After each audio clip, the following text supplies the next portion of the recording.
만나뵈서 반갑습니다. 아마 앞서 이제 저희 원의 홍미영 실장님께서 말씀하셨듯이 코로나라는 상황이 굉장히 저희들을 위축되게 만들고 이렇게 좀 뭔가 이렇게 좀 더 활발하게 뭐 연구도 되고 좀 더 접촉하면서 이야기도 하고 실제적인 어떤 그 체감들을 좀 하는 과정들이 필요한데 그럴 수가 없는 게 굉장히 좀 아쉽긴 합니다. 그래도 오늘 이런 이제 행사가 마련될 수 있어서 기쁘게 생각합니다. 지금 저희들이 겪고 있는 이 코로나라는 것은 더 위축되게 만들고 더 불안감을 가중시키고 있는 것 같습니다. 뭐 이건 뭐 우리뿐만이 아니라 뭐 세계적으로도 뭐 자국민 보호 우선주의라든지 아니면 뭐 타인 또 외국인에 대한 혐오라든지 뭐 이런 것들이 세계적으로도 좀 만연해 있는 것 같습니다. 뭐 역지사지로 보면 뭐 한국에 있는 유학생들도 뭐 프랑스나 유럽에 가서 뭐 외국인 그 혐오로 뭐 살해를 당한다거나 아니면 뭐 테러를 당한다거나 뭐 이런 경우들이 있어서 이게 뭐 부산만의 문제도 아니고 국내만의 문제도 아니고 아마 전 세계적인 우리들이 같이 당면하고 있는 문제가 아닌가 생각을 합니다. 그래서 이런 상황에서 어떻게 좀 잘 헤쳐나갈 수 있느냐라는 것이 오늘 저희들의 그 논의의 주제가 될 거라고 생각을 합니다. 올해 실태조사는 저희가 이제 2016년에 한 실태조사를 기반으로 해서 시작을 했고요. 실태조사가 사실은 매우 연속적으로 이루어지는 것이 좋고 또 2016년에 저희가 본원에서 실태조사를 했기 때문에 비교할 수 있는 자료를 구축하는 것들도 필요해서 사실은 2016년도에 한 실태조사에 근거해서 2020년에 실태조사를 시행을 했습니다. 그래서 조사 문항은 2016년에 조사 문항에 근거해서 좀 올해는 사실은 좀 추가한 문항이 사실은 좀 굉장히 많습니다. 그렇기는 하나 비교 연구도 필요한 부분이 있어서 기본적으로 2016년에 근거하고 있다는 말씀을 드리고요. 올해는 750명을 대상으로 시행을 했고요. 아까 앞서서 그 실장님 말씀하신 것처럼 사실은 코로나 상황 때문에 설문조사가 굉장히 어려움을 많이 겪어서 올해 설문조사는 사실은 세 개 기관에서 외국인 근로자 지원센터 또 국제교류재단 그리고 각 지역에 있는 다문화가족 지원센터에서 굉장히 많이 협조를 해주셔서 다행히 그렇게 해서 시행이 되었고 그에 따른 결과를 좀 도출한 측면이 있습니다. 전체적으로 내용들을 한번 봤을 때 경제활동과 관련해서는 사실은 코로나의 영향이기도 한 것 같습니다만 경제활동 비율이 다소 감소하고 있는 측면들 그러나 아까 유학생의 경우에도 살펴본 것처럼 경제활동에 대한 욕구들이 굉장히 높은 측면 또 향후 경제활동을 하고 싶어하는 비율이 굉장히 높은 것 이런 부분들을 우리가 좀 주목해 봐야 할 필요성이 있고요. 외국인 근로자의 노동 환경과 주거 환경에 대한 부분들이 상대적으로 매우 열악하다라는 부분들은 여전히 지속되고 있는 것 같습니다. 그래서 그런 부분들에 대한 고민들도 좀 필요한 것 같고요. 또 부부싸움이나 혹은 폭력, 부부 갈등에 있어서 남녀 인식 차이가 매우 뚜렷하게 나타나고 있다는 지점 그리고 이것들을 우리가 어떻게 대응할 것인가에 대한 부분들도 고민이 좀 필요한 것 같고요. 유학생들의 경우에 경제적 문제에 대한 어려움을 굉장히 많이 호소하고 있어서 외국인 유학생들의 취업과 또 경제적 문제에 어떻게 이제 적절히 대응할 것인가에 대한 고민들도 좀 필요한 것 같습니다. 우리가 이제 외국인 주민의 기대와 달리 조금 인식이 따라오지 못하는 부분에 대해서도 조금 더 이를 개선하기 위한 노력들도 필요한 것 같습니다. 저희가 사실은 힘들게 올해 실태조사를 시행을 했고 그래서 그 조사를 바탕으로 해서 정책 방안들은 여러분들의 많은 의견들을 좀 취합해서 새롭게 다시 정리할 필요는 있을 것 같습니다.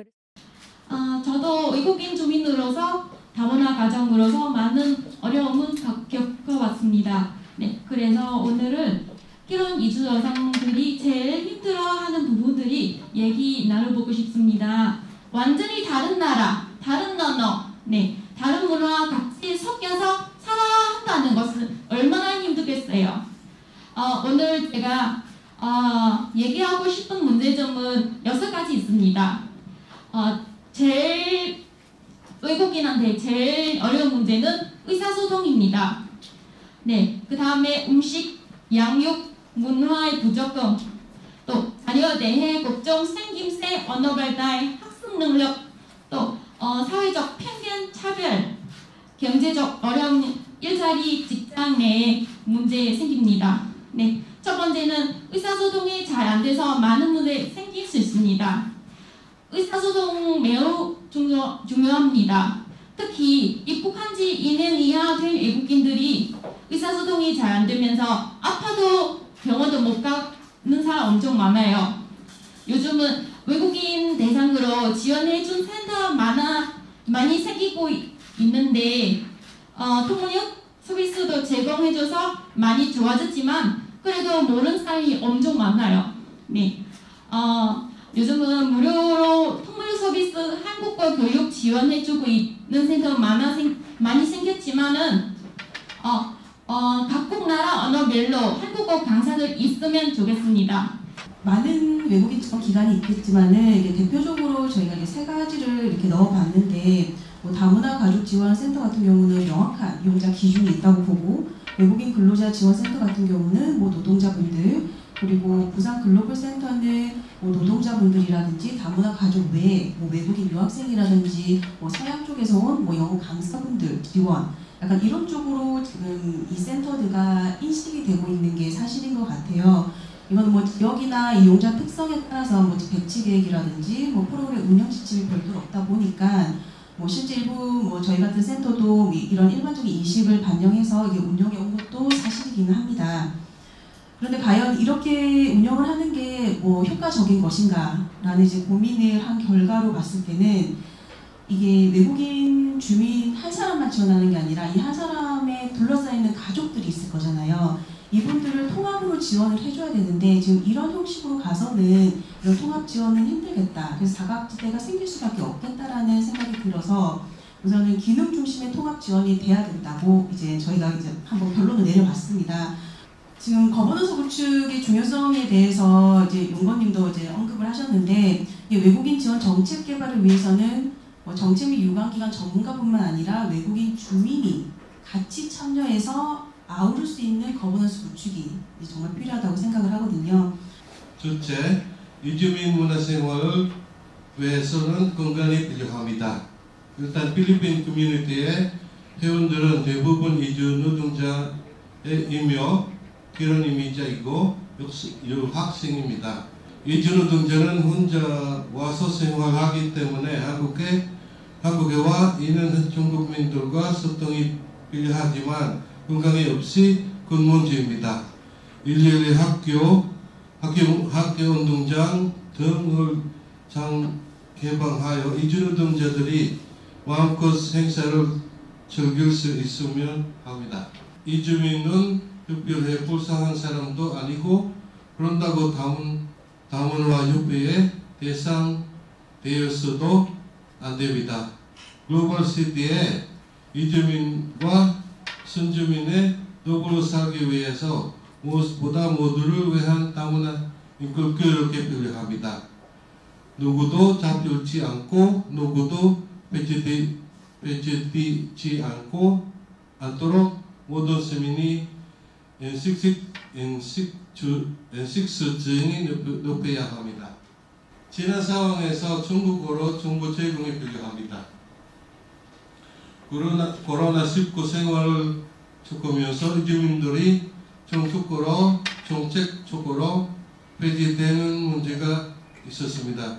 코로나19뿐 아니라 다른 재난 생활에서 이주민들이 소외되지 않도록 자국으로 정보 제공돼야 하고 이주민들을 포함한 소유자가 정책에서 소외되지 않도록 더 많은 세정이 있어야 합니다. 다국어 서비스 제공을 원하는데 실제적으로 다문화 가족은 다문화 가족 지원법에 의해서 다국어를 제공하도록 아예 명시가 되어 있어요.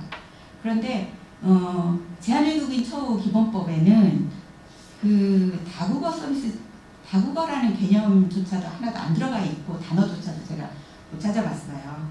그래서 이제 이거는 굉장히 큰 넓은 범주에서 우리 하는 그렇다면 우리 부산시에서만이라도 부산 생활 안내라고 옛날에 책자 한번 발행을 했었거든요. 다국어로. 그래서 저희 센터에 그걸 비치를 했는데 사실 저희 센터를 이용하는 사람은 그거를 볼 수가 있지만 이용하지 않는 대부분의 사람들은 그걸 이용을 하지 못하잖아요. 그래서 제 생각에는 이제 출국사무소 같은 데에서 부산시내 공공기관이라든가 의료기관 모든 거를 약간 조금 종합해서 다국어 서비스를 한 것을 출입국사무소에서 이렇게 배부를 한다면 참 좋겠다라는 생각을 했어요. 출입국사무소는 누구나 이제 가니까 그렇지 않고서는 다국어 서비스는 지금 이 정책 제안을 해도 또 다음번에 할 때도 또 다국어 필요해요.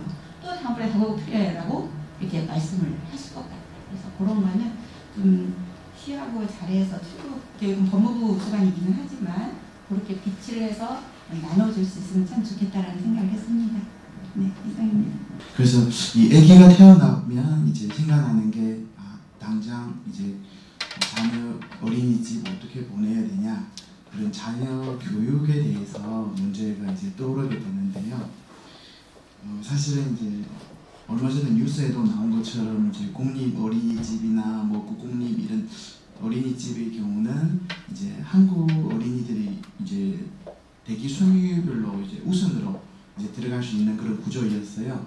그래서 저희 외국인 근로자 그리고 다문화 가정의 경우는 이제 아이가 한국 국적으로 태어나기 때문에 이제 어린이집 등록하는 부분은 크게 어려움이 없다고 보고 있고 저희 같은 경우는 이제 순수 외국인 근로자 가정에서 이제 태어난 자녀의 문제는 사실은 앞으로 어떻게 이제 해야 하는지 그런 부분은 이제 예산개발원 홈페이지 통해서 국제교육재단 홈페이지 통해서 또 시청에 그런 홈페이지 통해서 이제 자료를 찾아보고 굉장히 많은 어려움을 겪었습니다.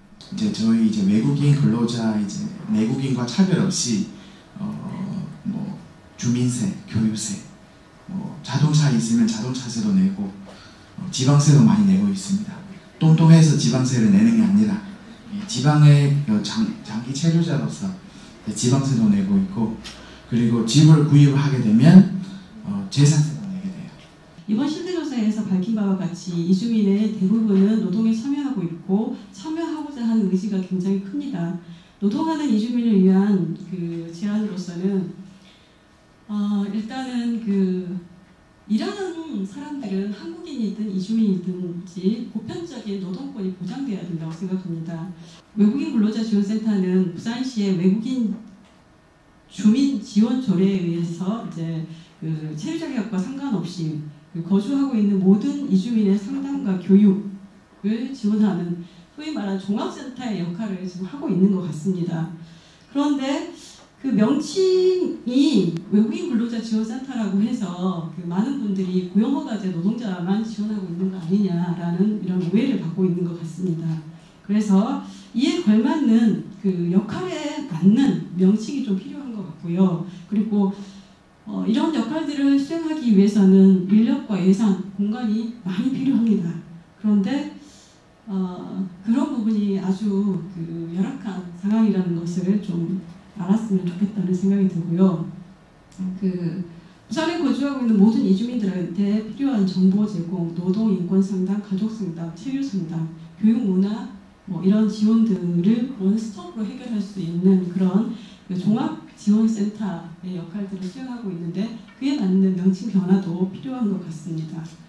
고용허가제에서 여성 노동자의 비율은 굉장히 낮지만 결혼 이주 여성들도 대부분 이제 공장에 가서 일을 하고 있고 식당에 가서 일을 하고 있죠. 그런데 이분들의 모성권은 거의 보호가 되지 않는 것 같습니다. 한국은 직장복지라고 해도 과언이 아닐 정도로 직장을 다녀야 그나마 출산 휴가라든가 육아휴직 같은 걸 사용할 수가 있죠. 그런데 이주 노동자들 같은 경우는 임신하면 쉽게 해고되고 그리고 사실 임신해서 그 회사를 계속 다니고 싶어도 일이 너무 힘들고 화학약품이 너무 세서 도저히 태아에게 너무 악영향을 미쳐서 있을 수가 없는 그런 경우들이 굉장히 많습니다. 그래서 이런 부분들이 좀 개선돼야 할 필요가 있는 것 같습니다. 적어도 한국에서 태어나고 한국에 거주하고 있는 아동들에 대한 보육은 좀 될 수 있도록 해야 될 것 같습니다.